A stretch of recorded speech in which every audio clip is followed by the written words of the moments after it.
Would like to know what your viewpoint is on people who ride rice rockets.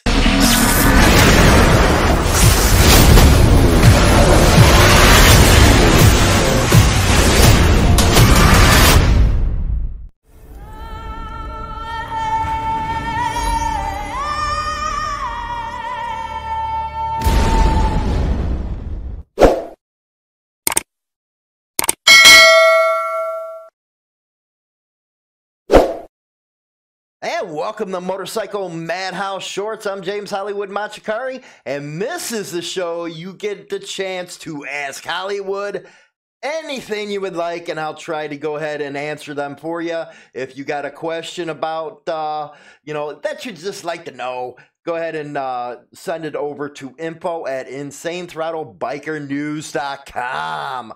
Today we got a great couple of questions.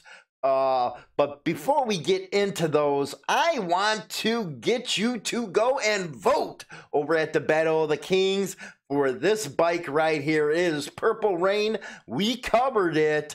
Actually, it's unveiling over at Fox Valley Harley Davidson in St. Charles. The Hampshire High School kids are the ones that built this bad boy, and they are in competition with a lot of freaking nice bikes.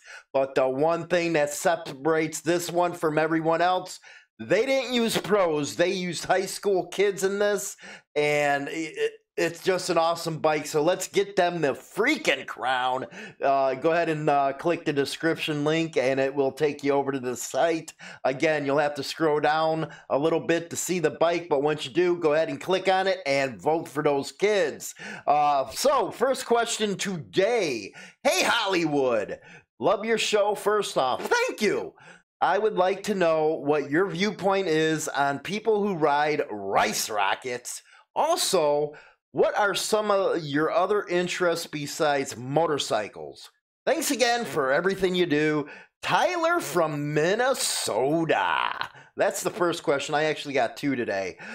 So Tyler, my viewpoint on rice rockets, or, crotch rockets, whatever you call, I say that's awesome. The more the freaking better, if you ask me. You gotta freaking admit, some of these old timers, if they had these bikes when they were coming up in the scene, they'd be riding them because they're nothing but pure freaking power and speed. And I gotta give it to some of these kids that ride those bikes. Man, they got skill with these bikes, man.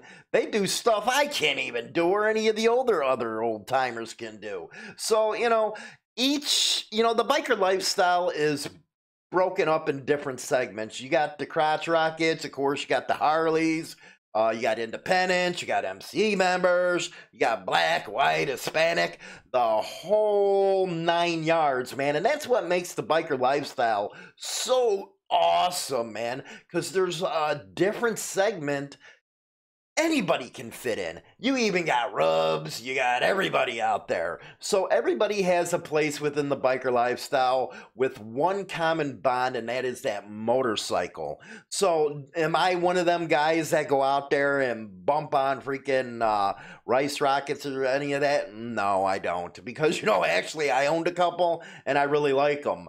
It's just, I can't take them to bending over on long rides. They're more, for racing. To me, anyway. But, rice rockets are cool, and I know I'll have a lot of old-timers out there that'll say, hey, man, screw them, it's rice, blah, blah, blah. Me, I don't care what manufacturer you have. That is something that, is a leftover from the earlier days, the World War II stuff and stuff. But nowadays, people don't care what model and, make a bike you ride, as long as you ride on two wheels. And that includes rice rockets and stuff. And it's good stuff. And you know what? Them guys have a lot of kick-ass freaking parties, and they got a lot of TVs hanging around.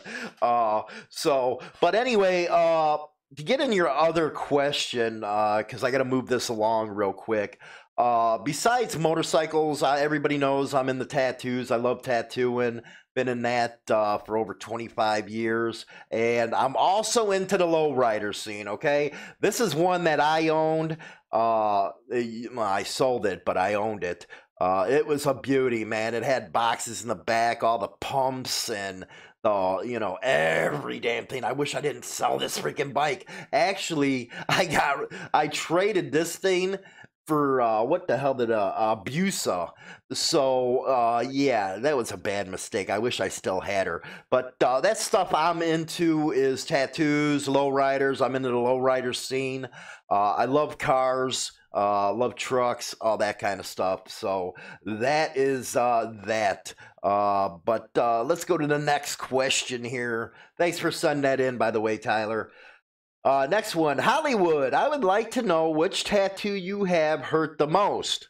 I'm looking at getting a portrait on my shoulder. It will be my first. Any advice, Kate from San Francisco? Kate, my first advice to you is always make sure you look at a tattoo artist's profile.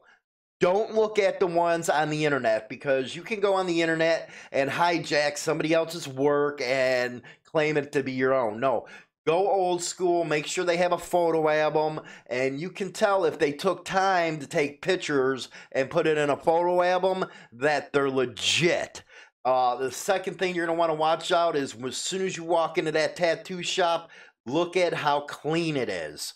Make sure it is sparkling like a damn doctor's office, because the stuff that you can catch from a tattoo, it is hideous. Over the years of doing tattoos and stuff, I've seen some pretty mean stuff happen with tattoos, man. Some ugly stuff. Actually, what was it? A couple years ago, right down the street, one of my competitors, and it wasn't his fault, but there was a piercing. With the piercing, there was a bad outbreak of some bad bacteria stuff, and it actually ended up being, contamination through the water supply that actually freaking caused all that. So you want to ask them, are you using distilled water? Are you using bottled water? Stuff like that. You don't want them to use sink water, and that's one of the main reasons. But cleanliness is something you're going to want to make sure you check out. Also, of course, that they're breaking open all the the supplies in front of you. I don't recommend steel barrels and stuff. I don't care if you got an autoclave or not. It is not 100%, because a lot of these guys, that's old school technology. Make sure your health is worth every bit of it. Make sure that they are doing right. Now, the one that hurt the most on me, I'm talking, there's my Woody Woodpecker, man. That's my woodpecker. Anyway, that thing right there on your chest, right below your breastbone, is where I got it. And it was done by an old freaking tape recorder machine. And that made my cheeks freaking squeeze, man. That hurt like hell. Now, it's funny with men, they the biggest pussies when it comes to pain. Women, you know what? They can go all day long and, just sit there, blah, blah, blah. But men, I'm a crybaby, man. That one right there hurt. And it was like, you know what? I couldn't smoke enough freaking 420 to get rid of the freaking pain. That's how bad it was. Okay, and I was popping, when I got this thing, I was popping freaking bikes and everything. Still couldn't get rid of the pain. So, yeah, that's my, the one that hurt the most is right there. Yeah. But anyway, if you got a question, go ahead and send it in to InsaneThrottleBikerNews.com, and we'll answer that. Hope you enjoyed the shorts today. I'll talk to you later.